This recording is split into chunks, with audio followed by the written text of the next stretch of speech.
Bienvenidos a un nuevo programa de Constitución o Testamento. Hoy estamos grabando el 10º programa de esta serie, una serie que ha cubierto toda una discusión amplia sobre el tema de la llamada Constitución. Bueno, ya una semana antes del referéndum o el supuesto referéndum que el régimen va a celebrar. Tenemos hoy a nuestro amigo Osmel Balmaceda, que se integra al panel. Continúan también Dimas y Boris. Yo creo que ha sido una buena temporada de programas y por lo menos yo estoy satisfecho con todo el contenido y la discusión y el debate que ha habido. Entonces hoy, para cerrar, vamos a hablar sobre lo que esperamos para el próximo día 24 de febrero, en qué contexto se está desarrollando. Y sin dilatar más, Dimas, ¿cómo ves tú el escenario donde se está desarrollando este llamado referéndum de cara al 24 de febrero? Un escenario bastante complejo, en un momento en que hay un evidente descontento de la ciudadanía, y ese descontento que lo ha captado el régimen explica el enorme esfuerzo que el gobierno está haciendo para, yo diría, casi aturdir a la población con la votación esta de por el sí. O sea, un escenario extremadamente complejo para el gobierno en medio de un descontento social creciente. ¿Y Venezuela, cómo ves el contexto de Venezuela acá? A mí lo que más me llama la atención es lo siguiente: Venezuela es una buena señal de cómo terminan los sistemas totalitarios en esta época. Y en el momento en que se está elaborando este nuevo proyecto de constitución, en vez de tomar las experiencias de lo que está ocurriendo allí para no tener que transitar por lo mismo, pues el gobierno cubano lo que ha hecho es encasillarse más para defender la misma cosa que lo va a llevar a una derrota total finalmente. Hay que ver cómo se muestra el pueblo en la calle, cómo la gente ven el panorama que hay en Cuba ahora y el tema con el referéndum. La gente muestra un descontento total, la gente lo expresa, e incluso en el entorno laboral de los que trabajan para el Estado, e incluso dentro del oficialismo. Dentro del oficialismo también se ve un ambiente de personas descontentas, un ambiente de personas que quieren que haya un cambio. De cara al 24 de febrero, yo creo que una de las cosas que peor le pudo pasar al castrismo fue el tornado este que pasó por La Habana. Y el meteorito. El meteorito, que esto una cosa realmente increíble. Por suerte el meteorito no fue un desastre, sí. Que el tornado sí fue un gran desastre. Y realmente lo que la población percibió con respecto al tornado fue la falta de reacción del castrismo. No es que lo percibiera por primera vez, es que por primera vez lo ha expresado de manera mucho más evidente con las redes sociales por el acceso que ha tenido mayor desde hace unos meses al internet, y se ha expresado con mucha más claridad. Porque en realidad lo que hemos vivido bajo el castrismo ha sido un desentendimiento irresponsable del gobierno cubano respecto de la suerte de sus ciudadanos. O sea, lo que pasó con el tornado no fue algo nuevo. Hay todavía gente por la calle que te dice, no, pero es que Díaz-Canel no reaccionó a eso con Fidel. No, hombre, no, Fidel pasaba idéntico, la irresponsabilidad era idéntica. Sí, era mucho más show, pero era más circo. La irresponsabilidad era idéntica. Claro, aquí hay personas que la casa se les cayó en el ciclón del 82, o sea, y nunca más le han dado nada, llevan un albergue 30 y 40 años. O sea, por favor. La marcha de las antorchas se atrasó un día precisamente para que no coincidiera con las lluvias del día del tornado. Viene el tornado, destruye toda esa periferia habanera que es el cordón más pobre de La Habana, y estos señores tienen la desfachatez de marchar, con Raúl Castro incluido. Raúl Castro no se ha presentado en ninguna parte, pero ya había dado muestras de que él no era de ir a lugares de eso. En otros ciclones él no había aparecido en muchos días. Después tenemos un segundo evento que realmente es fabuloso, que es cómo se movilizó la sociedad civil por las redes sociales y cómo algunos artistas han dado visos de empezar a tomar lo que es una obligación de la sociedad civil en todos los países, que es manifestarse respecto a lo que está pasando. Y a mí me encantó una comunicación que hizo Zenaida Romeu, que la hizo además con fotos, no sé si todos aquí la hemos visto, donde incluso se ve un policía haciéndole así a una de las mujeres. Fue una imagen muy ese policía haciéndole así a uno de los músicos de Zenaida Romeu, que lo que habían hecho era ir a asistir personas. O sea, que el gobierno cubano lo que puso fue funcionarios allí, no para asistir a los que estaban heridos o con problemas, sino sencillamente para impedir que se les diera algo. Para hacer ellos lo que tenían el total control. Cuando tú dices eso, compadre, ahí yo creo que queda claro dónde está el bloqueo imperialista a los cubanos. El bloqueo imperialista a los cubanos es del imperialismo castrista hace más de 60 años. Y eso es la mayor evidencia. Un policía haciéndolo así a una mujer que va a darle algo a una persona que lo perdió todo. Y el tercer evento que yo creo que es interesante que pasó aquí fue esa delegación oficial corriendo. Lo evidente es que hay una delegación oficial repudiada por la población de ese espacio y que esa delegación sale corriendo. O sea, ese fue un evento que descaracterizó completamente todo el trabajo. Yo creo que honestamente ese acto, no sé cómo lo verían ustedes, simboliza mucho ya lo que está pasando en el país. Y yo incluso repetía los otros días en un programa la frase que hoy por hoy es muy común en el país, que es por gusto. Esa frase tiene que ver con toda la frustración, con todo el desconecte que tiene la población del régimen y casi ya es un estribillo de canción, ¿no? Ese es por gusto, yo creo que es por todas partes se oye cualquier persona diciendo, oye, es por gusto. ¿Creen ustedes que el régimen, en todo este escenario que estábamos dibujando, está usando este proceso o va a usar este proceso para buscar su legitimación? Ellos tienen, de hecho, dentro del contenido, dentro del contexto del referéndum, una nueva forma en la que ellos se presentan, que es Estado Socialista de Derecho. Ajá. Eso lo tienen que argumentar de alguna manera. ¿Cómo? Legitimizando el proceso. ¿Cómo? Haciendo que haya una parte de la población que esté en su contra y una parte de la población que esté a favor. En contra del referéndum, no del sistema, porque lo que dice realmente, lo que se intenta es que se diga sí o no a este referéndum actual. ¿Por qué tienen que legitimarlo? Porque la comunidad internacional, así mismo como la sociedad cubana, habla mucho de la falta de democracia acá en Cuba. Y ellos tienen que hacer que se vea una parte de la población que piensa diferente y van a hacer todo lo posible porque el mundo lo vea así. Creo que es un intento de legitimación, pero es un intento fallido, porque esto es un proceso que tiene 60 años ya. Y se puede hablar de una cierta legitimación porque llegaron al poder por las armas. Pero una vez que al mes y pico de aquel acontecimiento se derogó totalmente la Constitución del 40 y se implantaron unos estatutos que duraron 17 años de vigencia, ya eso hizo ilegítimo al sistema. En esos 60 años todavía no ha habido una elección donde el gobierno cubano, donde el pueblo cubano puede elegir entre una u otra figura, entre una tendencia política u otra tendencia, entre un programa u otro programa. O sea, es total ilegítimo. Se produce un traspaso de poder con una mayor ilegitimidad todavía. Y claro que la Constitución, esta podía legitimarlo. Ahora, ¿qué es una Constitución? Bueno, pues una Constitución es legítima desde el punto de vista de que participó el pueblo, con representantes del pueblo, llegaron a un consenso y elaboraron una Constitución.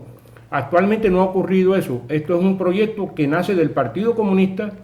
Desde que lo presentan dicen lo que no se puede cambiar, que no va a cambiar lo esencial, lo dice tanto Raúl Castro como Díaz-Canel, y naturalmente que eso no puede legitimar. O sea, por eso le llaman un intento fallido de legitimación. No se va a legitimar con esto. Chicos, podría decirse que todo régimen que no está en el poder por el voto democrático de sus ciudadanos tiene una carrera permanente por legitimarse. Si tú, el ciudadano, va y te vota y te elige de una manera democrática, con todos los criterios que hay de democracia, ya tú, ¿cuánto dura el periodo presidencial? 4 años, tú eres legítimo por 4 años. Ahora, si tú lo haces por cualquier otra vía, que no sea la expresión del deseo de las mayorías, tú tienes que estarte legitimando todo el tiempo. Entonces, claro que esta Constitución es una lucha por su legitimación, sin duda ninguna. Pero lo que sí, ya el mundo no se traga las abrumadoras mayorías del comunismo, porque la Europa del Este tuvo, Alemania 2 años antes de disolverse, tuvo unas elecciones donde el Partido Comunista ganó el 98% de la presencia. Entonces, sí, el castrismo hace juegos, pero aquí, hasta ganando, el castrismo está perdiendo. O sea, todos los espacios donde el castrismo puede de algún modo ganar, a mi juicio, está perdiendo.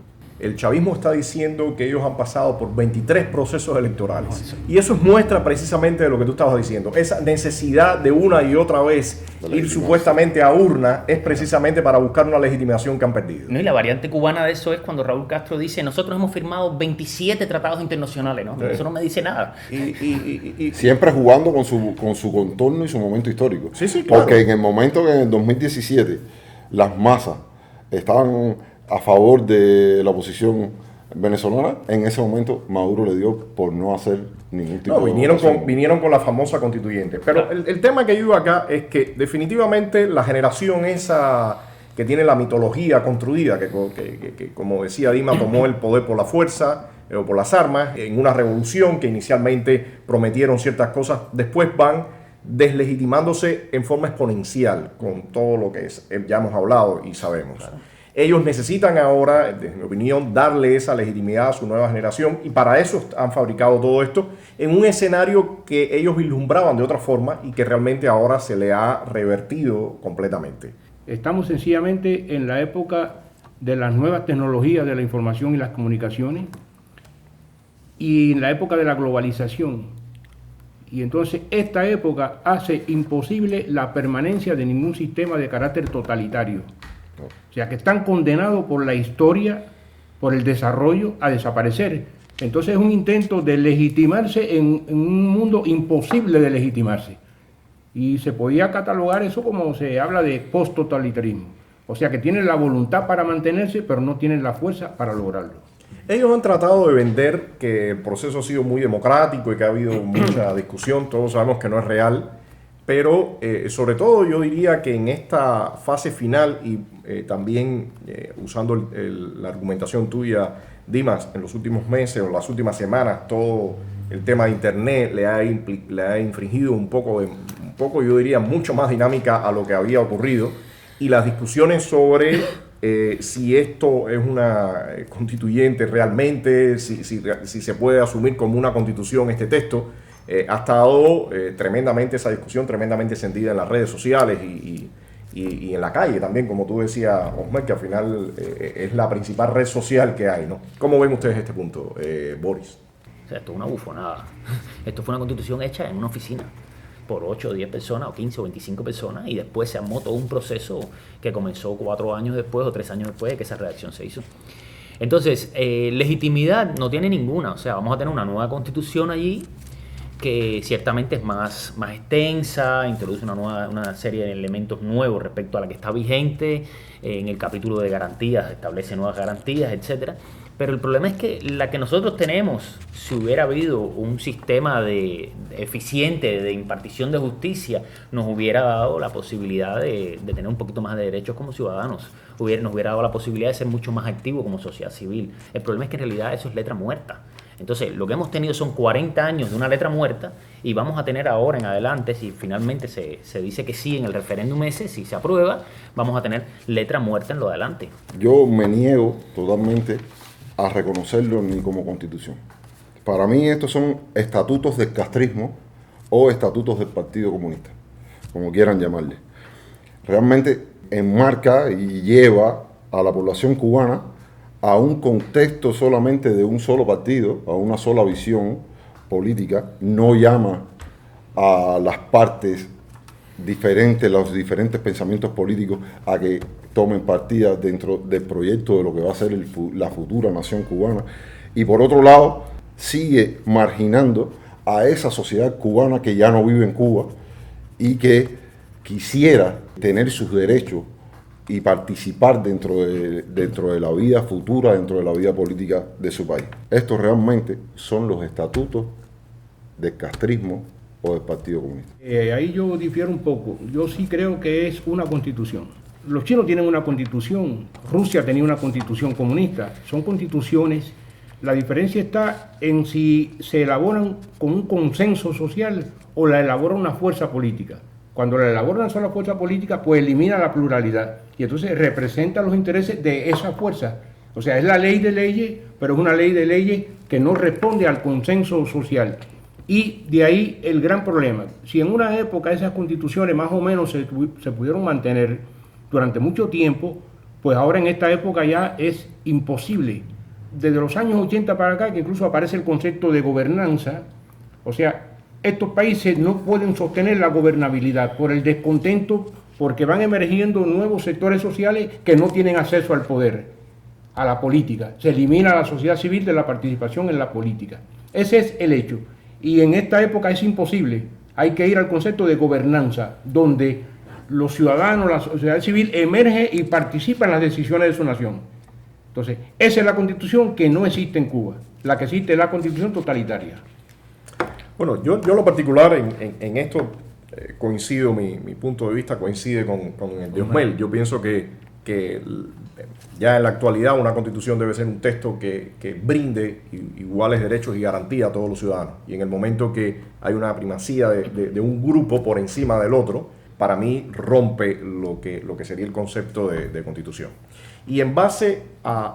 Estamos 2-2 porque básicamente coincido con Dimas también. Con Dimas. Bueno, perfecto. Y ahí, pero montándonos en esto, en este dilema, si es constitución, si no es constitución, sí coincidimos en que viola viola las garantías de derechos fundamentales, derechos políticos, incluso de su mismo enunciado y artículos iniciales. Se ha dado un debate bastante intenso, sobre todo en las redes sociales, si se debe asistir a este proceso que ellos están planteando para el día 24 y votar. El régimen, por supuesto, empuja para que se apruebe. Otras personas están empujando para que se vaya y se vote no. Y hay otro grupo que estamos empujando para que se boicotee dicho proceso. ¿Cómo ven ustedes este punto?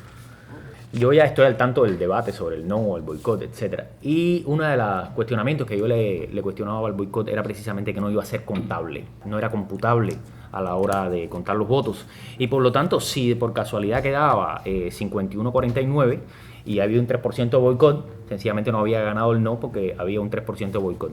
Sin embargo, eso no va a pasar así, porque la Constitución tiene la vigente tiene en su último artículo el siguiente párrafo.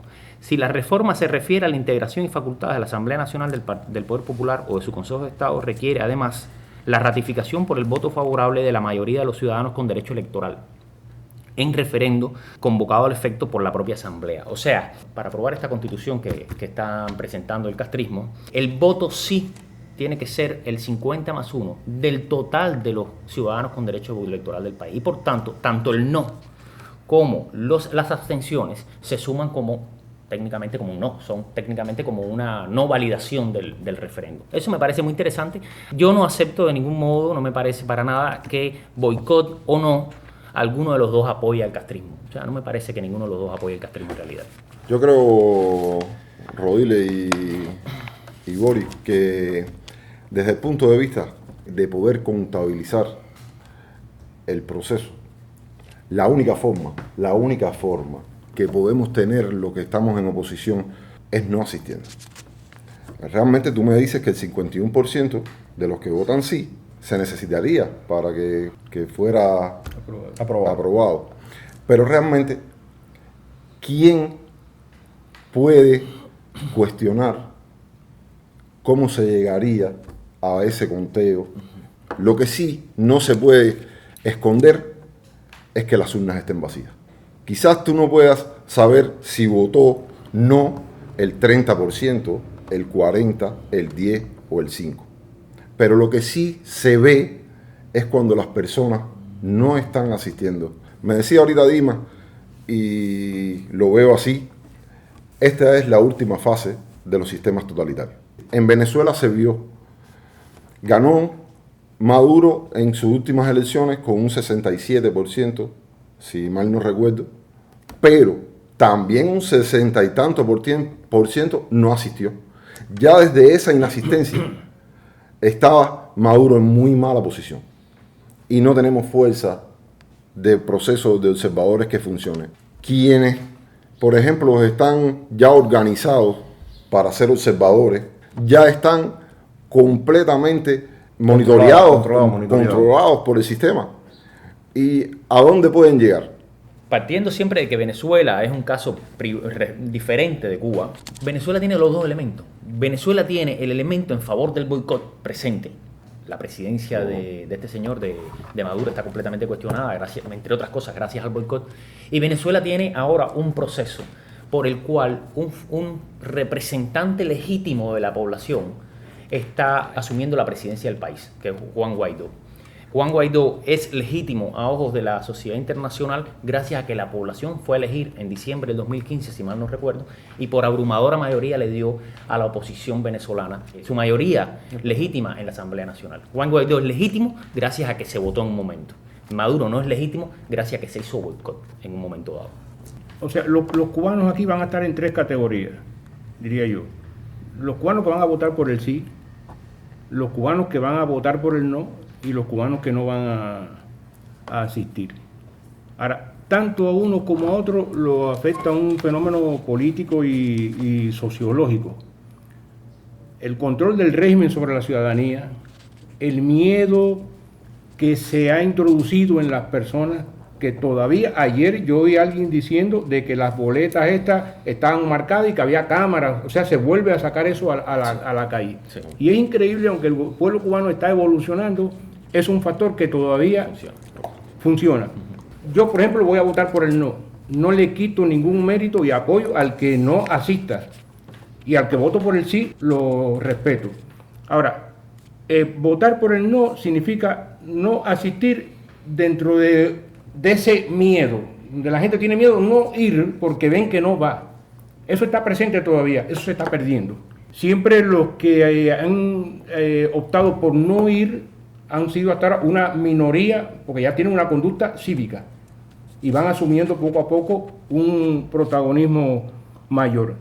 Y el gobierno puede dar cualquier cifra, pero el resultado va a ser importante, primero para ellos, porque le va a llegar una señal fortísima del descontento ciudadano, de una u otra forma. Eso no va a cambiar el sistema, pero es un golpe duro para el sistema y para ellos mismos y para su propia confianza. Y hay que dejar que cada uno coja su opción. Lo que sí hay que explicarle, que es lo que yo sí he podido hacer, yo voto por el no por esto, y doy una argumentación. Y el otro dice, yo no voy por esto, y por esto, y que el ciudadano vaya aprendiendo y que cada uno coja su propio camino. Bueno, yo veo varios puntos acá. Yo veo la parte política y ética y la parte práctica. En la parte política y ética me parece que hay que lanzarle el mensaje claro y directo a la gente. O sea, este es un régimen ilegítimo, un régimen que ha hecho un proceso que no ha consultado a la sociedad, que le ha pasado por arriba, un texto que viola los derechos y libertades fundamentales y por ello debe ser rechazado. Pero el problema es que el evento también tiene una dinámica técnica, y la dinámica técnica es que si usted pone sí, acepta este entuerto que le están imponiendo, y si usted pone no, quiere decir que se queda con lo anterior, rechaza ese, pero lo otro se queda con lo anterior. Y ante este dilema yo en lo particular veo que la única solución es sencillamente decirle lo que le toca. Yo no te acepto, yo te rechazo por régimen ilegítimo y proceso violatorio. Por otra parte, técnicamente me parece que también es imposible hacer ningún conteo, porque ya lo hemos visto en la práctica. Quienes han intentado en otros procesos, lo que han cosechado es represión, arrestos, violaciones, y al final concretamente no puedes realizar el conteo y puedes, sin embargo, generar la expectativa de que se puede hacer cuando realmente no es posible. Y con respecto al tema de Venezuela, Venezuela hay que verlo como un proceso que ha ido de más a menos. Como decíamos, cuando entra Chávez, el país todavía tiene los mecanismos democráticos. En este caso ya lo ha ido perdiendo poco a poco. Algunas elecciones todavía ellos creyeron que al final la asamblea no iba a constituir un problema y quizás por eso dejaron. Claro. Pero después ahora encontraron y han visto todo este problema. Pero el caso de Cuba es distinto. Aquí ya no existe ninguna posibilidad de proceso democrático ni usar las herramientas democráticas. Por eso me parece que lo fundamental es el boicot como herramienta fundamental. Dimas. Bien, yo veo el voto por el no como una oportunidad de manifestación cívica de los cubanos que están otra vez tratando de aprender a ser ciudadanos. O sea, me dan dos opciones: ¿la acepta o no la acepta? No la acepto. No la acepto por estas razones, esta y esta. Ahora, no significa que si yo no acepto o voto por el no y gana la otra, yo tengo que aceptar la otra. O sea, ganó el sí, el no. Se eliminó esta porque fracasó y entonces volvemos para el 76. Eso es imposible para mí. No se puede volver para el 76 porque es que el gobierno mismo la necesita para legitimar el trabajo por cuenta propia, para legitimar la Contraloría de la República. O sea, hay millones de cosas que el gobierno introdujo ilegalmente, anticonstitucionalmente, y entonces lo tiene que validar ahora. Y el gobierno no puede virar para el 76 porque entonces legalmente tiene que volver a suspender el trabajo por cuenta propia, suspender esto, suspender el otro, y ya para eso es imposible. Y la gran diferencia con Venezuela también está que en Venezuela la sociedad civil no desapareció. Chávez tuvo que lidiar todo ese tiempo con la sociedad civil, por eso ganó y perdió también, y perdió el Parlamento al final, que era lo más duro, el problema duro. Y nosotros, la sociedad civil nuestra desapareció. Allí en Venezuela se puede hablar de que hay ciudadanos que nunca dejaron de ser ciudadanos y lo demostraron votando a favor o en contra. En Cuba los cubanos no han votado por nada en 60 años, 4 generaciones, 60 años. Disculpe, Dima, pero ahí yo tengo mi contradicción. Al gobierno cubano nunca le ha importado si tiene que ser ilegal dentro de su propia constitución. Porque realmente, ya de hecho, la constitución del 76 tenía muchos puntos en los que ellos llevaban la sociedad cubana de una manera y la constitución decía la otra. Es decir, que si ellos tuvieran que ir a la constitución del 76, nuevamente fueran a la constitución del 76, realmente, como más tienen ellos control sobre las sociedades con la constitución del 76, yo lo entiendo a usted desde su punto, su no, es un no en contra de cómo va el régimen y cómo ha hecho la Constitución. Pero en el método práctico, en la vida práctica, como ellos lo toman, es de la otra manera.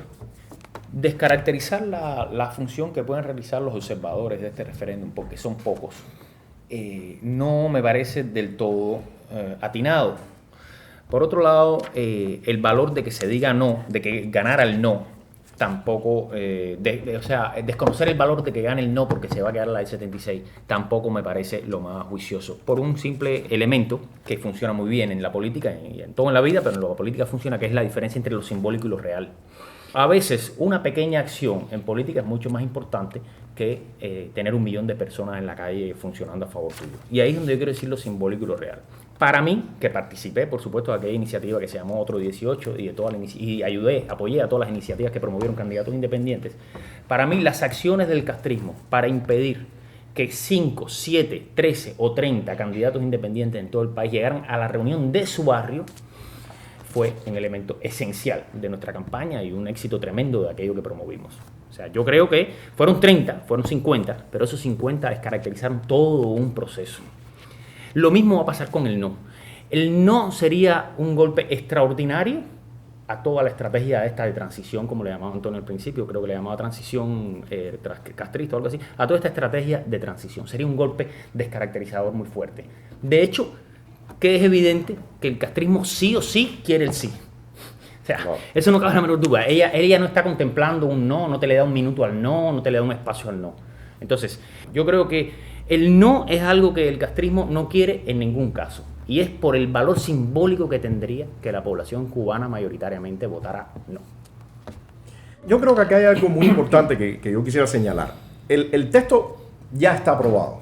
Para mí ya el texto está aprobado. Eso es como el meme este que aparecía en las redes sociales de Tibisay y Lucena que decía, ya tenemos el resultado, solamente necesitamos las elecciones, ¿no? Yo creo que estamos frente al mismo fenómeno y es por eso que la posición, reitero, mía es el tema del boicot, tratar de que se vea lo más vacío posible, el mayor ausentismo y rechazo posible al proceso, porque yo creo que el resultado está ya. Igual van a variar tanto los no como el ausentismo, eso está claro. Pero a mí, en lo particular, me parece que es mucho más difícil inventar un voto y llenar las calles que variarlo. Ese es ese punto. Lo otro, a mí me parece que el tema de los observadores tenemos que ser realistas y concretos, porque una cosa es lo que nosotros podemos ver internamente desde nuestros proyectos y otra cosa es lo que ve la comunidad internacional y lo que se ve desde fuera.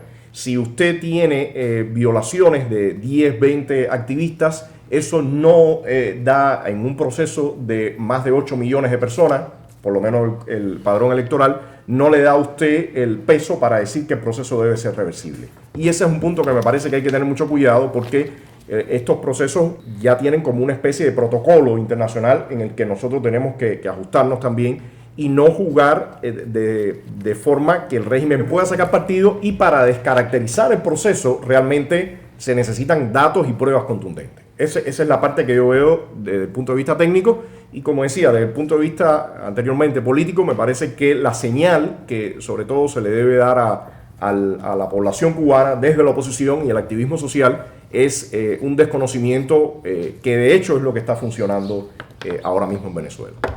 Y el tiempo se ha escapado, se ha ido realmente bastante rápido Y ya para cerrar el programa, algún elemento final que quieran ustedes decir. Yo diría que el estancamiento y el retroceso sufrido por la sociedad cubana tiene como causa fundamental la inexistencia del pluralismo político, la impedimenta la propiedad privada, que los cubanos no puedan ser propietarios en su propio país, no puedan ser inversionistas, y esas causas se conservan en la actual Constitución. Por lo tanto, yo llego a la conclusión de que esta va a ser la Constitución de menor durabilidad en el tiempo de Cuba, en la historia constitucional. La del 1 duró hasta el 27, cuando Machado hizo aquello. La del 40 la suspendió Batista en el 52, la restableció y después se suspendió definitivamente en el año 59. Pero esta Constitución, la que están haciendo, nace con los vicios de una que ya no podía y mantiene los mismos defectos, por lo tanto no va a durar. Y como está resurgiendo el ciudadano, como estamos en una época nueva de los medios informativos, que el gobierno perdió el monopolio de la información, primero hacia el exterior con el periodismo independiente, después lo ha perdido hacia el interior con los medios, todo el mundo con un móvil en la mano, una cámara, y el gobierno se ha visto obligado a dar noticias que no lo hubiera dado en otro momento porque han salido primero. Entonces, en esa nueva época que está surgiendo el ciudadano, dentro de poco tiempo estaremos con personas más preparadas discutiendo la nueva Constitución de Cuba. Nosotros estamos a la vez en una tarea muy ardua. Es la tarea de terminar con una sociedad totalitaria y crear una democracia. No es lo mismo. Terminar con un totalitarismo no es crear una democracia. Y entonces, si algo yo veo bien de todos estos procesos que hemos ido encarando a lo largo de estos años, ha sido cómo nos hemos podido concertar un grupo muy grande de personas, en discrepancia o no, cómo nos hemos podido concertar para dar esa lección de construcción de democracia y de consenso de cara a la democracia que estamos tratando de hacer. Entonces yo creo que esto es parte de eso. Y me parece que la discusión en torno a la Constitución ha sido formidable para que se movilice esa sociedad civil, que no es lo que queremos todavía, no es la movilización que queremos, no es la movilización que deseamos, pero es un paso más en esa movilización, que yo sí creo que hay elementos visibles y prácticos que demuestran que eso está aconteciendo. Y hoy tenemos un nuevo elemento, es Twitter. O sea, tenemos presidentes en el mundo que se han puesto por Twitter. O sea, ahora mismo eso es una ola, una corriente. Presidentes que no gastan en publicidad, que tienen presupuestos muy bajos de publicidad y han entrado a la presidencia del país por Twitter. Entonces, nuestras redes sociales las tenemos que usar, tenemos que ser cada vez más osados y yo creo que estamos en proceso de construcción de esa sociedad. No, yo diría, yo le hago el chiste a Claudio, yo le digo que Facebook parece hecha a la medida del cubano, porque al final muchas veces, mientras no se convierta en un solar ofensivo, pero sí tiene una buena dinámica y las discusiones yo creo que igual se van a disparar y gracias a Dios también en la calle estamos viendo al cubano discutiendo y hablando mucho más y aquella frase que todos recordamos que era que no hables que las paredes tienen oído, eso quedó en el pasado. Yo creo que quedó en el pasado. Entonces bueno, gracias por estar en el programa. Creo como decía ha sido una magnífica serie, vendremos con la segunda temporada ya con otros temas. Y bueno, ojalá que en meses estemos hablando de la discusión de la nueva Constitución como augura Dimas. Así que muchas gracias y nos vemos en otro programa.